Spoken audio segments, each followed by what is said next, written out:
Voltamos com o Horizonte Debate e hoje discutimos privatização de bancos públicos. Te provoquei, Adriano, defenda-se. Um Estado como o nosso, tão desigual, se privatiza ou se encolhe a política de Estado, deixamos os pobres ainda mais pobres? Pelo contrário, o Brasil não precisa de um Estado grande porque é pobre. O Brasil é pobre exatamente porque tem um Estado muito grande, e tem mesmo. A questão do número de funcionários públicos é um dos fatores, na verdade.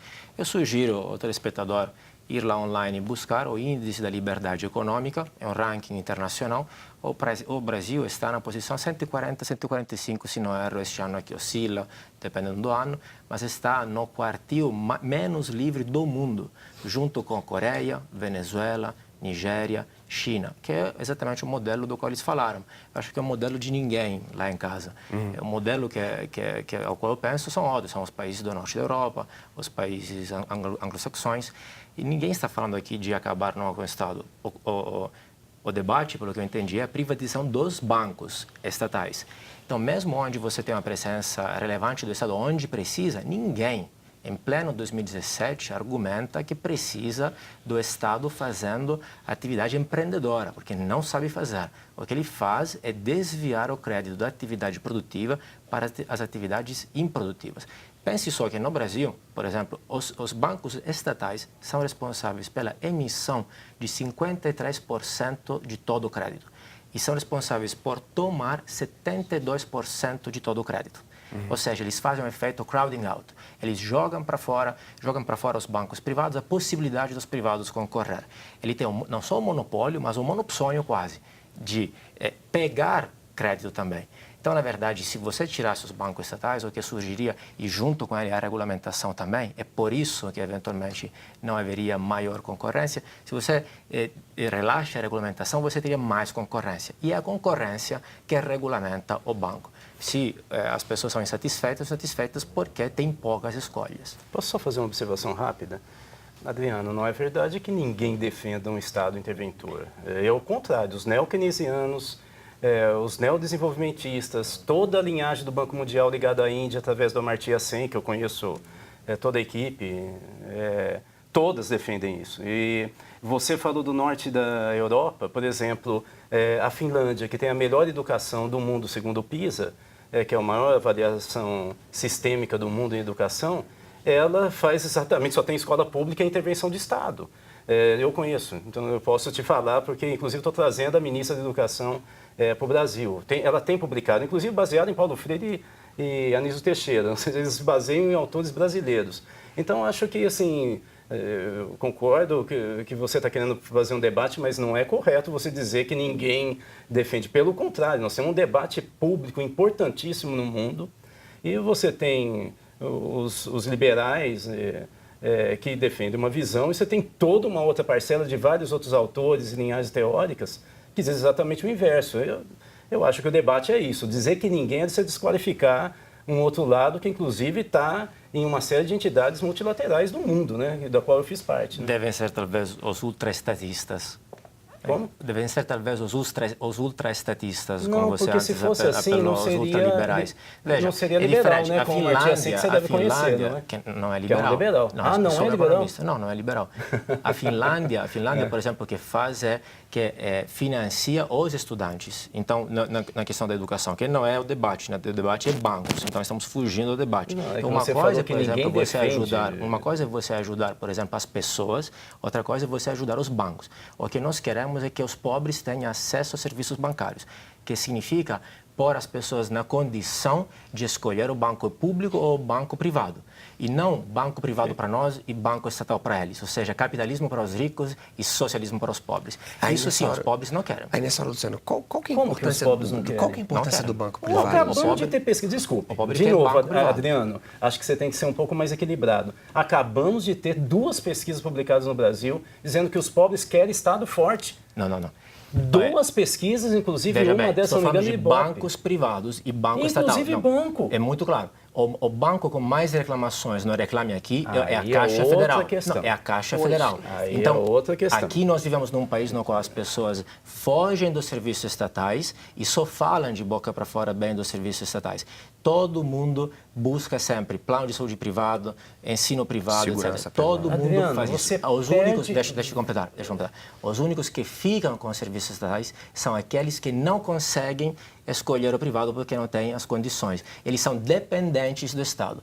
Nós temos que pôr eles em condição de poder escolher. Adriano, você perde o argumento pelo exagero. Não é verdade o que você está falando. Eu te dou todas as pesquisas. Deixa eu Eu só tenho rodar outras um pouquinho. pesquisas do outro lado. Não Deixa tem eu só- do outro lado. deixa eu só São colocar- pesquisas Eu estou fazendo o meu argumento dos e você maiores... ataca. Não, Eu você está sendo sugiro você se categórico dizendo acalmar, os porque eu vou pobres. contra-atacar Eu vou te também. falar então, olha, pesquisa do Ibope, nós temos pesquisa do Data Popular, Datafolha, nós temos pesquisas realizadas pela Unicamp, todas são Pela convergentes. Os pobres Datafolha. não querem fontes Estado não forte. atendíveis. Luciana, o banco Pela público Unicamp. funciona? Funciona. É isso que eu queria trazer aqui para vocês um pouco.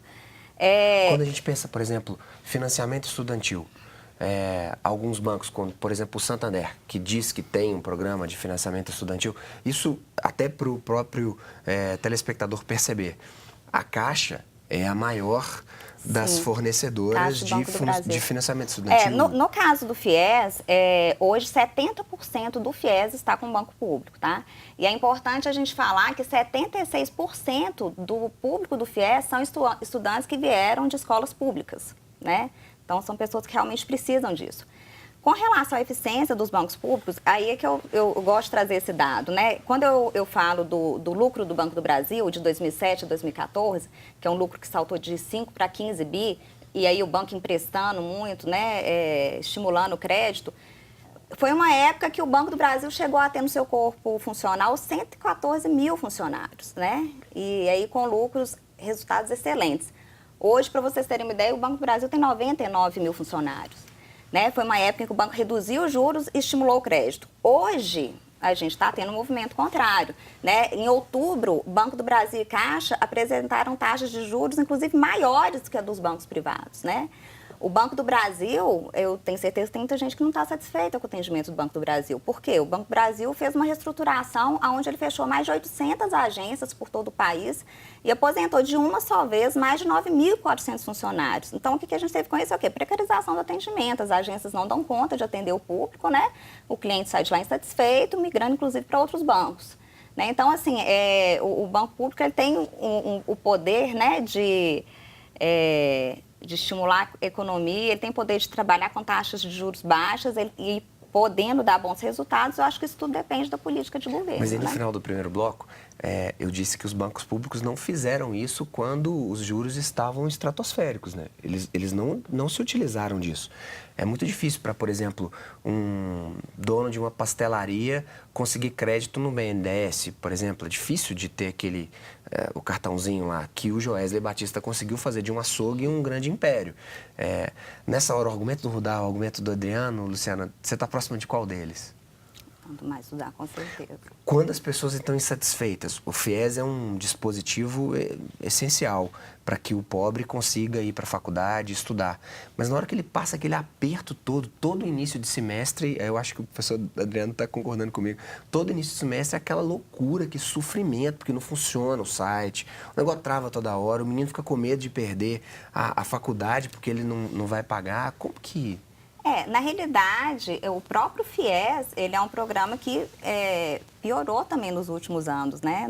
Você não pode falar que o FIES sempre foi assim, né? O FIES, assim como outros serviços bancários, né? Voltado aí para o social, né? Serviços públicos, vamos falar assim, eles vêm piorando nos últimos anos, daí eu concordo plenamente. Fica difícil de defender muitas vezes?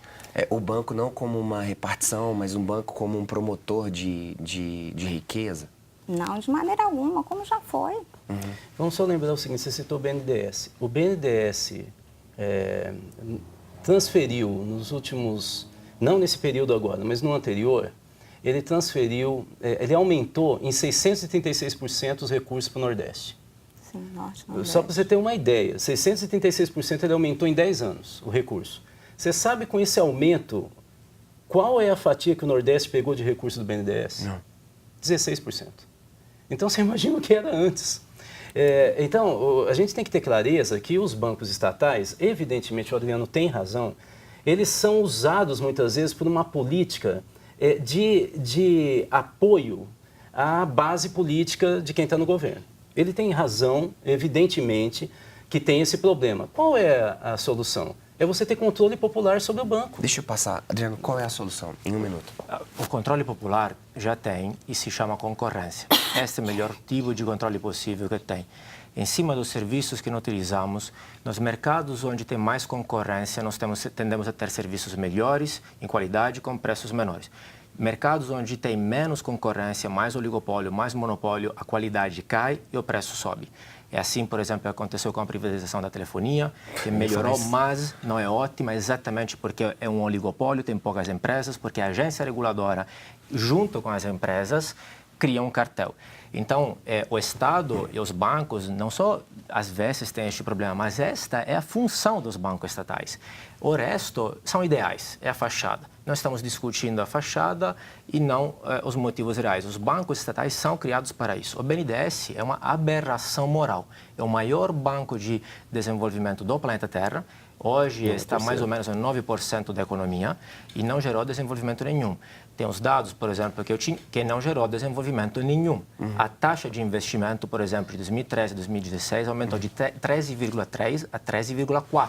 A gente vai voltar no terceiro bloco para discutir isso. Eu tenho vontade de mudar de operadora de telefone como tenho vontade de mudar de banco, mas a burocracia em torno disso é muito difícil. Em todo lugar do mundo. E você, A economia só tem dessa monopólio. história toda? Vamos para um breve intervalo, daqui a pouquinho voltamos sobre privatização dos bancos públicos. Até daqui a pouco.